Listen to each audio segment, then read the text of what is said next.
Oke semuanya, selamat pagi. Assalamualaikum warahmatullahi wabarakatuh. Oke, hari ini kita akan melanjutkan materi dalam mata kuliah pemrosesan sinyal. Kita bahas tentang sinyal diskrit ya. Jadi setelah kemarin kita sudah membahas bagaimana caranya melakukan sampling sehingga sinyal analog Anda menjadi sinyal diskrit. Nah, kita akan spesifik membahas beberapa topik dalam hal sinyal diskrit. Yang pertama adalah pembahasan sinyal-sinyal dasar. Yang kedua adalah bagaimana sih caranya merepresentasikan atau notasi dari sinyal-sinyal diskrit ini. Oke, kita mulai dari sinyal-sinyal dasar ya.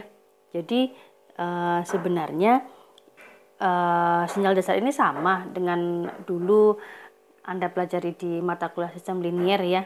Jadi sinyal dasarnya ya yang pertama pasti ada yang namanya sinyal impuls, disebut juga dengan sinyal delta. Cuman dulu kalau di sistem linier sifatnya adalah delta T ya, notasinya karena T fungsi waktu. Karena ini sinyal diskrit, sampling ke N, sampling ke 1, sampling ke 2, sampling ke 3. Maka notasinya adalah delta N. Oke, delta N ini berarti sama seperti penjelasan sinyal impuls dulu di sistem linier, adalah sebuah sinyal yang kemudian dia sifatnya impulsif, hanya bernilai 1 pada saat N sama dengan 0. Selain itu dia semuanya adalah 0 ya. Nah, penjelasannya sama dulu dengan sinyal impuls di sistem linier. Oke, itu sinyal delta. Kemudian ada lagi sinyal step kan gitu ya. Sinyal step ini notasinya adalah UN. Jadi kalau ada sebuah sinyal ada notasi UN di belakangnya, berarti dia adalah sebuah sinyal yang memiliki nilai pada saat N sama dengan 0, nilainya 1.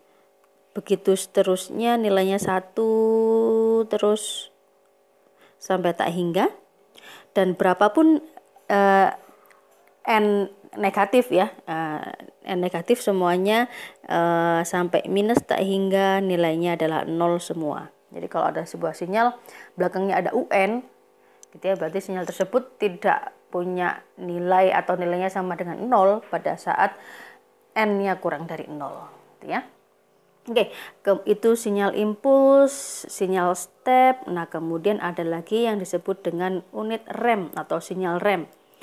Rem itu kan tanjakan. Notasinya adalah UR ke N. Ya, jadi Anda lihat bahwa sebelum N sama dengan 0 atau N kurang dari 0 nilainya 0 semua ya. Sampai minus tak hingga nilainya 0 semua. Baru kemudian pada saat N ke 0 sampai N 1, 2, 3 sampai plus tak hingga nilainya adalah sama dengan ini N ya harusnya. Jadi pada saat 0 nilainya 0, pada saat 1 nilainya 1, pada saat 2 nilainya 2, pada saat 7 nilainya 7 dan seterusnya. Itu adalah unit rem, jadi kan kayak tanjakan gitu ya, menanjak. Nah itu rem. Oke, kemudian sinyal berikutnya adalah sinyal eksponensial. Oke, sinyal eksponensial ini persamaannya adalah A pangkat N. Nanti bentuknya sinyalnya seperti apa tergantung A-nya. Ya, jadi di sini Ibu sudah mengumpulkan beberapa bentuk sinyal eksponensial dengan A yang berbeda-beda. Oke, sebentar. Oke. Nah, kalau A-nya itu adalah lebih besar daripada 0, jadi positif ya. Tapi kemudian magnitudenya A ini lebih besar dari 1. Berarti A-nya bisa misalkan 2. Nah, ini contohnya. Nah, ini misalkan 2. Kalau A-nya misalkan 2. Ya, N-nya kan dicoba dari nilai negatif sampai ke positif ya. Anda lihat bahwa mulai dari minus 4, Ibu contohkan di situ. Nilainya adalah positif makin besar, makin besar, makin besar, tambah besar. Nah, seperti ini. Bentuknya kalau A-nya ini adalah positif dan lebih besar daripada 1. Ya. Oke. Ada lagi kriteria lain bahwa kalau A-nya ini lebih besar dari 0 tapi magnitudnya kurang dari 1. Contohnya adalah nilai A-nya adalah setengah.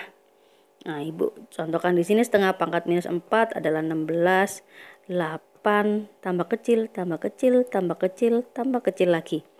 Ya, ini adalah yang terjadi kalau nilai A-nya adalah positif tapi dia kurang dari 1 gitu ya.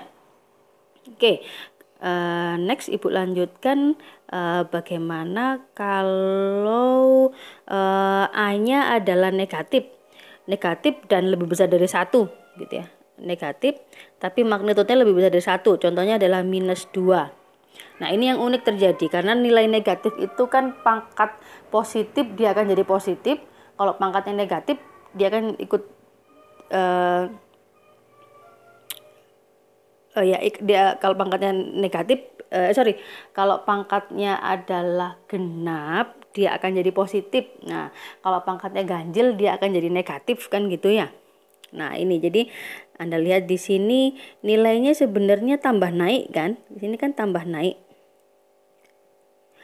Tapi pada saat dia genap nilainya positif, pada saat ganjil nilainya negatif. Positif ini pada saat ganjil negatif, pada saat positif dia positif, pada saat genap dia positif. Maka bentuknya kayak gini nih, selang-seling naik turun kayak gini, naik turun. Tapi tambah lama tambah besar. Nah, sebaliknya kalau kemudian A-nya ini negatif dan nilainya ini kurang dari 1, contohnya si minus setengah ini, perilakunya berarti sama, naik turun ya. Pada saat genap dia jadi positif, pada saat ganjil pangkatnya dia akan jadi negatif. Cuman bedanya di sini tambah lama tambah mengecil. Ya, jadi naik turun tapi tambah lama tambah mengecil. Ya, jadi itu beberapa penjelasan tentang sinyal-sinyal dasar.